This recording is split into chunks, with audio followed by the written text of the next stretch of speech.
Let's launch right into it. This is I had a conversation with some people last night from movie Twitter. Oh. Movie Twitter is the opposite of film Twitter. Film Twitter takes itself very seriously. Film Twitter is like talking to somebody who took their first film class and they know everything. And all their opinions are only their opinions are the good ones. That's what I feel like dealing with film Twitter is like sometimes. It's a bunch of annoying, pretentious people, I'm going to be honest. But we're trying to create this movement called Movie Twitter, where we don't take ourselves as seriously and we welcome all opinions. So we're in a sense truly diverse. But we were having a conversation. A lot of people at the table, Scott Menzel, some other friends of mine, Eric Weber, they were all talking about how they thought Sundance was not great this year, and it's been declining in quality for some time. So since I have you both here right now, what are your general thoughts about what you've seen at Sundance? I feel like it's no different to me than any previous Sundance. They're movies that people get way too excited about, right? Because they actually got into a screening, right? Well, that element's gone. The last 2 years, Sundance has been completely virtual. These movies are, if they were just released in theaters and you saw it as a normal film at your local art house, you'd think, oh, it's probably a 6 or a 7. But when you see it at Sundance, there's something about the frenzy of the mountain air or the exclusivity that, bumps up the ranking of the movie. So what are your feelings on the general quality of movies at Sundance this year? Sabina, let's start with you. Sure. Well, first, I was looking at a Twitter post from Ted Hope, Good Machine, who was like, where are all the sales? He's like, I haven't seen anything. And I'm like, everything that I know is been sold actually came to the festival with a Showtime, HBO attached to it. But I don't know, maybe one or two, but I haven't seen the press releases. I feel there is two things going on, and we mentioned the state of the world we're living in, and could have something to do with the productions and what's in people's head and what they're putting out there on whether it's digital. And a lot of people did actually use film, which is something we haven't talked about. But there's something going on with people's need to reveal all kinds of sexual exploits and discussions and headspace about it. And then just tons of documentary leaning into the biopic, not necessarily a documentary of discovery or of, something that's going on that nobody knows about, which is what I love about documentary film. It's a form of education. And so, but this year you had a lot more access than you did last year in terms of, as reviewers and people watching virtually. Those second screenings, they gave you a lot. So that, Alan, what do you think? Yeah, I think I agree with Chris. I don't see a lot of difference between this year compared to the last 2 years. 2 years ago, I was there in Park City. Last year, I was at home. This year, I'm at home. And I think about all the films that kind of came out. And in terms of Oscar buzz, in terms of award nominations, Sundance happens in January. And I think a lot of the buzz kind of wears out on these films that doesn't really pick up until you get into Toronto Film Festival. And so, yeah, I mean, most films that I saw at Sundance 2 years ago just wound up going on Netflix, Amazon, and last year is certainly true. And then I think this year's going to be the exact same thing. There's some really great movies, but not something that I would say, this is the movie of the year. Mm-hmm. And sadly, it's because we're in January. We're also joined by our colleague Rob Rector, who's getting set up. He's phasing in and out, but he's in front of the Egyptian Theater on Main Street. Ooh. Yeah, someone went.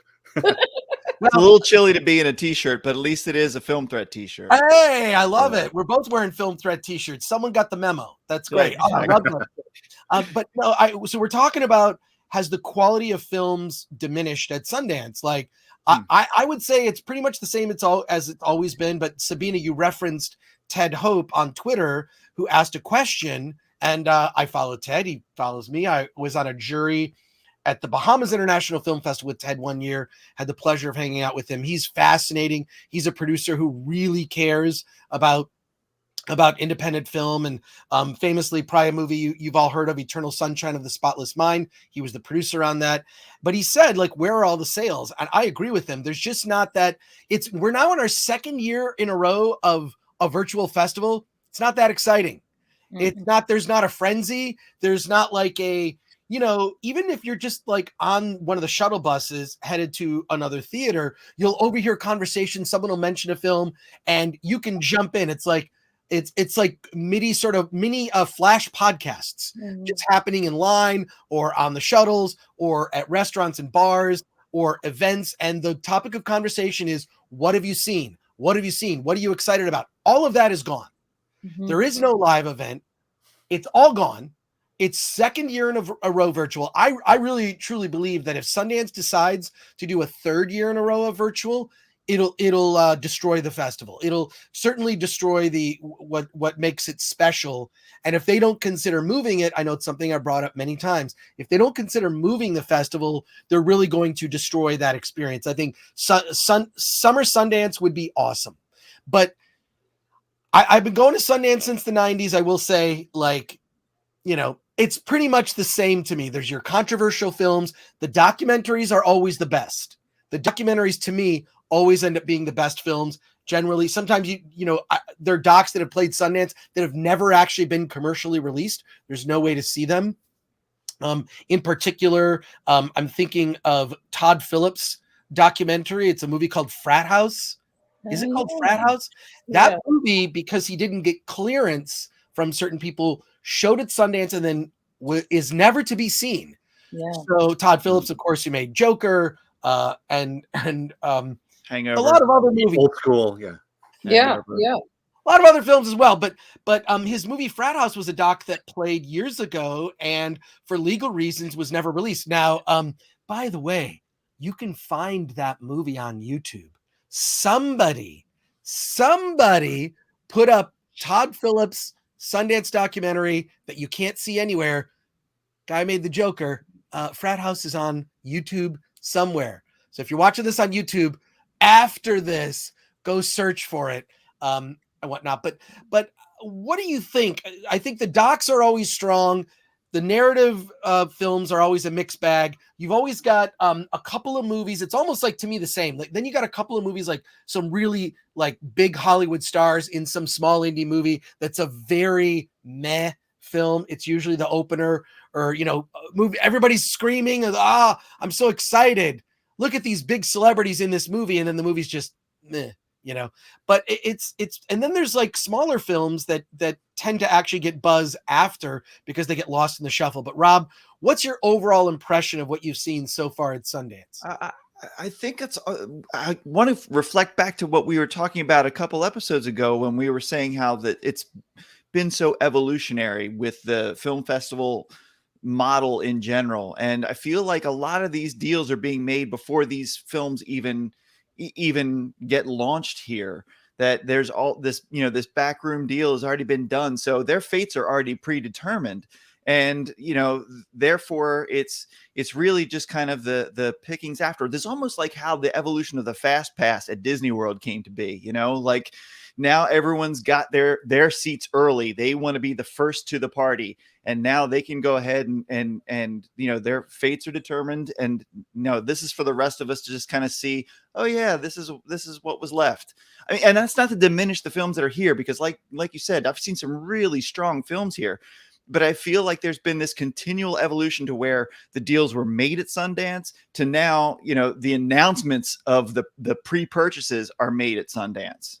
You're basically repeating something I said on one of our previous episodes, which is it's like a wrestling match where the outcome is determined before the match takes place. Right? Exactly. Like, yeah, that's kind of how I compared it. But that's fine. Sundance is sort of a showcase. So like if HBO Max has an indie film that's going to be playing on their platform, or Netflix, they'll screen it at Sundance, right? And then it finds, that's a way to get it publicity, right? It's a way to get it reviews, but the deal's already made. But there are very few cases now of movies that come to Sundance without distribution seeking a distribution deal. That is more rare now. And I also think that we're living in an age of too much content. There's too much, like, I don't think I mean, look, you could make the argument and you could make the complaint that, there are not enough good movies, but no one's ever going to say there are not enough movies. There are so many movies. I think someone was telling me that about 8,000 movies are submitted to Sundance. They screen a little over 200 if you include short films. So, I mean, that's a remarkable number. I mean, 8,000 films submitted to Sundance. That's like 8,000 people, that's 8,000 movies being made, right? That's a lot of people. So, before we actually talk about movies, let's talk about the movies that you've seen so far, because this is our wrap up of our Sundance Film Festival coverage. Any final thoughts on this topic? The silence is deafening, so I think that means there's no. Look, I think the quality is about the same. I think what you're seeing is Sundance is used as a platform to launch films, and I think that there's a plethora of content, and maybe that's just sort of adds like after a while, and this happens to me when I'm scrolling through Netflix trying to find something to see. There's a sameness about it, right? There's a sameness. Everyone, I've brought this up many times, more than I care to count, but I made a movie years ago called My Big Fat Independent Movie. Came out in 2005. You can get it used on DVD on Amazon. It's not out digital yet. I've been trying to get a digital version out of that for a while, but it talks about all the tropes and cliches of indie film, and they're pretty much the same. That movie's aged pretty well. When you're talking about the dearth of film, there's so many other outlets now, as opposed to just going out to Sundance to try to hustle your film. Then you can release it on Tubi, or on now you see all this exclusive content in all of these streaming channels and all of these various outlets. So why would someone want to go and fight the mass and be part of the bidding war when they're like, okay, I can get a marketing deal with these little the independent streaming platforms as well too, where you can be the big fish in a smaller pond. Well, I do think being the big fish in the smaller pond is always like, I think that's preferential for a filmmaker. I think for myself, just as a viewer, I actually, Sundance and the larger festivals are ones I kind of feel like Film Threat, like we have to do, but the places I actually have more fun are the smaller film festivals, right? Yeah. Like your smaller festivals that are less market driven. Absolutely. Yeah. And I also think too that, Sundance is a year-round operation. There are so many entities to it. There are, there are grants given out. There are people in production. There are the institute. It's the big festival allowed all that to happen, and so it's a badge of honor. And I don't know anymore if you need the festival for the marketing or to sell your film, because there is an entire enormous distribution scene beyond the US. And when I talk to filmmakers, especially people who want reviews for Film Threat, I mean, I don't know if I speak for all of the reviewers, but I get hit up all the time. I need a review. And no one knows how much money can I tell what they can do? You can go submit your movie to Film Threat. That's I tell that to friends of mine. Who friends of mine who've made movies. I'm like, you have to get it in our system. You just go to Film Threat at the top. It says submit. You submit your film. It's easy. It's free. And if you want some additional marketing support, yes, you can purchase additional marketing support. It's you have all sorts of programs to do that. But exactly. And they need it, and people want it. And they look to Film Threat to carry them into a distribution deal so that there's a review about them. So I have to wonder if things are shifting, and there's a million places to exhibit film. It's not just a film festival anymore. Amen. Right. And so maybe Sundance has to rethink where its place is in this hierarchy now. It's still the top. It's still, oh my gosh, my film's in Sundance. I'm going to go watch my friends who have films. Less and less of them in the past few years, and more unknown filmmakers, which I kind of like, which is good because it used to really favor people. But I think the market's changing. And like you said, the content is enormous. There's just an enormous sea of it. Isn't it almost like seeing the evolution of Miramax? Like, remember when Miramax was like the big indie production house, and then we slowly watched it get gobbled up by Disney, and then it became it wasn't the independent, it was part of the norm, and it just still maintained some kind of indie cred, even though it really had none. Well, when I would just real quick, Vegas film critics ask, as a rule of thumb, why review a movie if the public can't see it? First of all, Vegas film critic, hello. Very good question. But the question of that is, the answer to that is, it makes people in the public aware of the movie, and it makes you want to see it, but also helps the filmmaker in terms of securing distribution. So reviewing a movie that's playing at a film festival is incredibly important for the filmmakers, because the benefit they get out of it is that they get their film known. It gets known. To a good review of a movie can help a filmmaker get distribution. I know for a fact movies that Film Threat have reviewed have led to distribution deals for filmmakers. So that is really important. Now what we do is we'll rerun those same reviews when the movie is available commercially, and our annual event, Award This, where we give awards to small independent films. The two rules are, you have to be to be eligible, you have to be reviewed on Film Threat, and you have to be available in commercial release. I know JJ Max says he feels the same way. I think there's a lot of benefit. Filmmakers know what the benefits are of getting a good review in Variety or The Reporter or Film Threat, right? It helps them. It helps the filmmaker. It helps them in terms of their career. They finished a movie. They want to raise money for another movie. It's very important. And also, I'll read a review of a movie from the Toronto Film Festival and think, I can't wait to see that movie when it comes out. So, but we're all big movie nerds. I want to say, before we move on and actually start talking about the films, hey, check out the Film Threat website.